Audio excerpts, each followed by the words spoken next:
আশা করি সবাই খুব ভালো আছেন, সুস্থ আছেন, আর আমরাও বেশ ভালো আছি। আমার একটি নতুন ভিডিওতে আপনাদের অনেক অনেক ওয়েলকাম। আমার ভিডিওগুলো দেখার জন্য আর পেজটি সাবস্ক্রাইব করার জন্য আপনাদেরকে অনেক অনেক ধন্যবাদ। এর আগের ব্লগে তো আপনাদের সাথে শেয়ার আমি করেইছি যে আমরা 6 মাসের ছুটি কাটিয়ে বাবার বাড়ি থেকে ফাইনালি বোলপুরে এসেছি। তো এর আগে ব্লগটা দেখিয়েছি যে সমস্ত জিনিসপত্র নিয়ে এসেছি। যেহেতু আমরা এখানে 6 মাস ছিলাম না, তো 6 মাস পর সেই সংসারকে আবার নতুন করে সেট করতে একটু তো টাইম লাগবেই। তো যাই হোক, এই ফার্স্টেই বলি, এই গ্যাস ওভেনটা আমার শাশুড়ি মা আমাদেরকে গিফট করেছেন। আগে আমাদের একটা ওভেন ছিল, তবে এই 3 বার্নারটা নেওয়ার একটাই কারণ, খুব চটজলদি যাতে সব কিছু রান্নাগুলো হয়ে যায়। কারণ এখন তো কিট্টুর সাথে তাল মিলিয়ে আমাকে সব কিছু করতে হবে।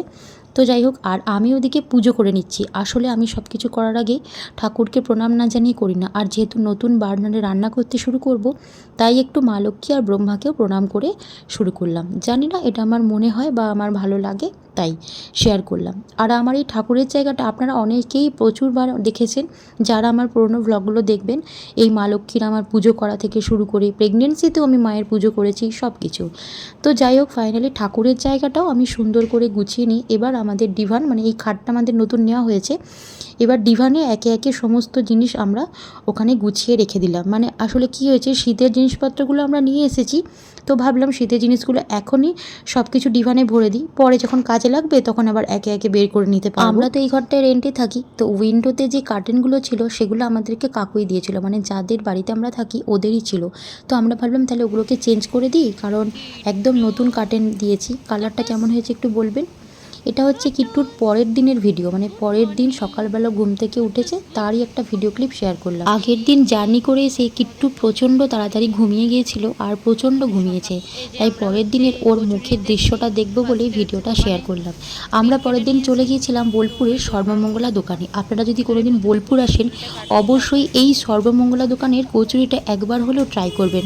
দুপুর 12টা পর্যন্ত কচুরিটা পাওয়া যায় ওখানে, মানে মিষ্টির দোকানের ভিতরে। প্রথমে আপনাদেরকে কচুরি কতগুলো খাবেন তার এগেনস্টে একটা কুপন কাটতে হবে, তারপর সেই কুপনটা বাইরে দেখালেই আপনারা গরম গরম খাস্তা কচুরি পেয়ে যাবেন। সর্বমঙ্গলা থেকে কচুরি আর সাথে হচ্ছে মিষ্টি। আর দোকানের লোকেশনটা আমার ভিডিওটা পজ করলেই আপনারা বুঝতে পারবেন। সোনাঝুরি যাবার পথে এই দোকানটা পড়ে, একবার হলেও ট্রাই করবেন। এদের দোকানের কচুরিটা দারুণ খেতে, যে কচুরি খায় না তারও ভালো লাগবে। যাই হোক, ফাইনালি কচুরি তরকারি নিয়ে আমরা বসে গেছি সকালবেলা ব্রেকফাস্ট করব বলে। কারণ এই যে একটাই কারণ, রান্নাঘরটা আমার খুবই যাতা হয়েছিল, 6 মাস ছিলাম না, আপনাদের সাথে আগেই শেয়ার করেছি। তাই আমার মা এখন পুরো সংসারকে গোছাতে এসেছে। রান্নাঘরে সুন্দর করে আবার নতুন করে সেটাকে গোছাতে হচ্ছে, অর্গানাইজ করতে হচ্ছে। না থাকলে যা হয়, সুমন মাঝে মাঝে যদিও আসতো, কিন্তু তাও বলুন, মেয়ে না থাকলে কি ঘর সুন্দর করে সাজানো হয়। যাই হোক, সন্ধেবেলায় আমরা চলে গেছিলাম টুকটাক শপিং করতে ওই জিও মার্ট থেকে। আমাদের যা যা দরকার ছিল, আজকে যা যা কিনেছি সবগুলো খুব ভালো অফার পেয়েছিলাম জানেন, তাই নিয়ে নিলাম আর কি। আর ওই কাচের কন্টেনারগুলো ভালো অফার দিচ্ছে, তাই নিয়ে নিলাম। আর এই নাইটিটার সাথে নিয়েছি, এটা নিয়েছে 299 টাকা। আসলে প্রচণ্ড গরম, নাইটিটা দেখলাম বেশ ভালো কোয়ালিটিটা, তাই নিয়ে নিলাম।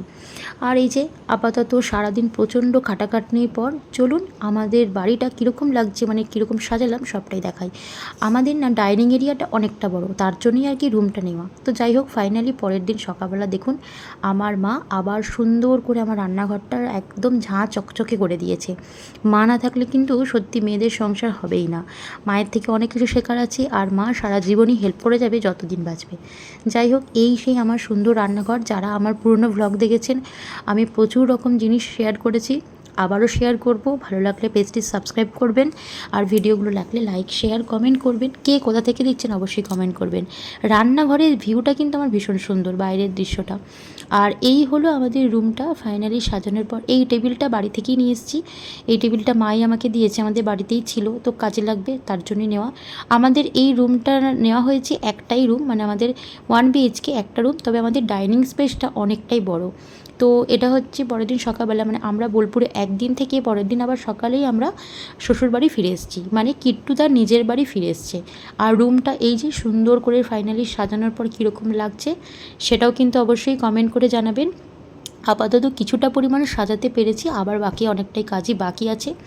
তো ওদিকে আমার শ্বশুরমশাইও পরের দিন সকালবেলা আমাদেরকে স্নান ধান করে একদম আনতে চলে এসেছিলেন।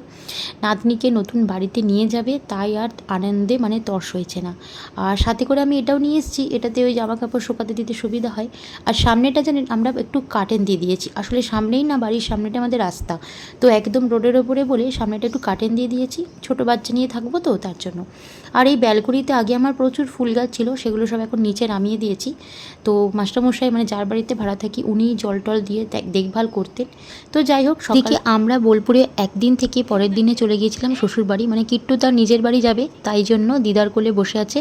মানে আমার মা রেডি হয়ে চলে যাবে বাড়ি, আর আমরা চলে যাব আমাদের বাড়ি, মানে কিট্টু তার বাড়ি যাবে। তো আমার শ্বশুরমশাই সকাল সকাল আমাদেরকে নিতে চলে এসেছিলেন, আর ওদিকে মাকে ড্রপ করে দেবে ট্রেনে সুমন, দিয়ে সুমনও সোজা চলে আসবে বাড়ি।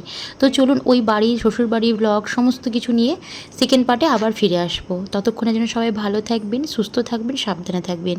কিট্টু ফিরে এসে কী কী গিফট পেলো, কী কী করলো, সবটাই শেয়ার করব আস্তে আস্তে ধীরে ধীরে। তো পেজটা অবশ্যই সাবস্ক্রাইব করবেন, আর ভিডিওটা ভালো লাগলে অবশ্যই লাইক কমেন্ট আর শেয়ার করে দেবেন, পেজটা সাবস্ক্রাইব করবেন। চলুন তাহলে আজকের মতো সবাইকে বাই বাই।